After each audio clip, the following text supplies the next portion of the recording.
Selamat datang di kanal Num Num Pavonina. Kali ini, saya akan bercerita tentang legenda Timun Mas. Legenda Timun Mas adalah salah satu cerita rakyat terkenal dari Indonesia, khususnya dari daerah Jawa.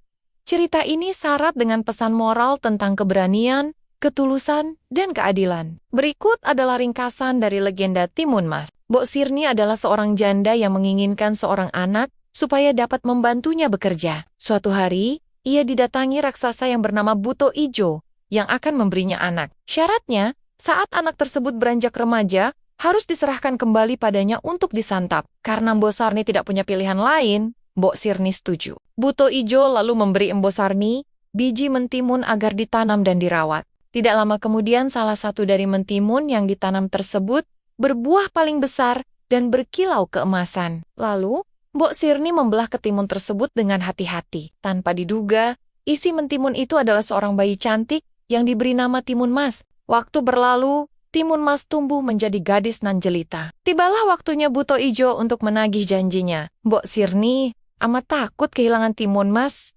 Ia mengulur janji supaya Buto Ijo datang 2 tahun lagi. Buto Ijo menyetujui. Ia berpikir semakin dewasa, Timun Mas semakin enak disantap. Mbok Sirni semakin sayang sama Timun Mas.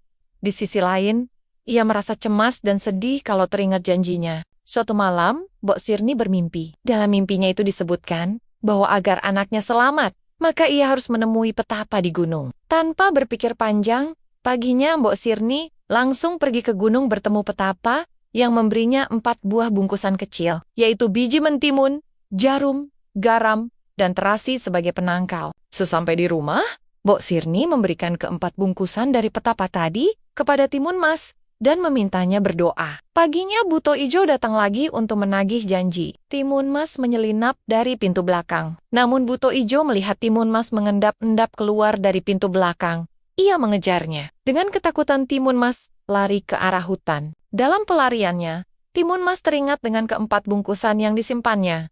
Ia pun menebar biji mentimun di hutan. Ajaib! Biji mentimun menjadi ladang mentimun yang lebat buahnya. Buto Ijo memakan buah mentimun dan bertambah kuat. Melihat hal itu Timun Mas menabur jarum. Dalam sekejap, jarum berubah menjadi pohon-pohon bambu yang sangat tinggi dan tajam. Pohon tersebut melukai kaki Buto Ijo. Namun Buto Ijo terus mengejar dengan kaki berdarah-darah. Melihat Buto Ijo masih mengejarnya, Timun Mas membuka bungkusan garam dan menaburkannya. Seketika, hutan menjadi lautan luas. Buto Ijo mampu melewatinya. Terakhir, Timun Mas kehabisan tenaga dan melemparkan terasi. Seketika terbentuklah lautan lumpur. Buto Ijo menyangka ia bisa melewatinya seperti rintangan yang lainnya. Namun ketika sampai di tengah lautan, Buto Ijo terhisap lumpur dan tidak mampu menyelamatkan diri. Ia meninggal dalam lautan lumpur itu. Akhirnya, Timun Mas mengucap syukur dan dia bisa kembali ke rumah Mbok Sirni dan hidup bahagia. Peasant moral, keberanian dan kecerdikan bisa mengalahkan kekuatan jahat. Jangan mudah membuat perjanjian dengan pihak yang tidak bisa dipercaya. Cinta orang tua dan doa tulus bisa membawa perlindungan. Nah, pemirsa, bagaimana ceritanya? Menarik bukan? Jika cerita ini bermanfaat, share ke teman-teman agar mengetahuinya dan jangan lupa tekan tombol lonceng dan subscribe untuk terus update cerita menarik lainnya.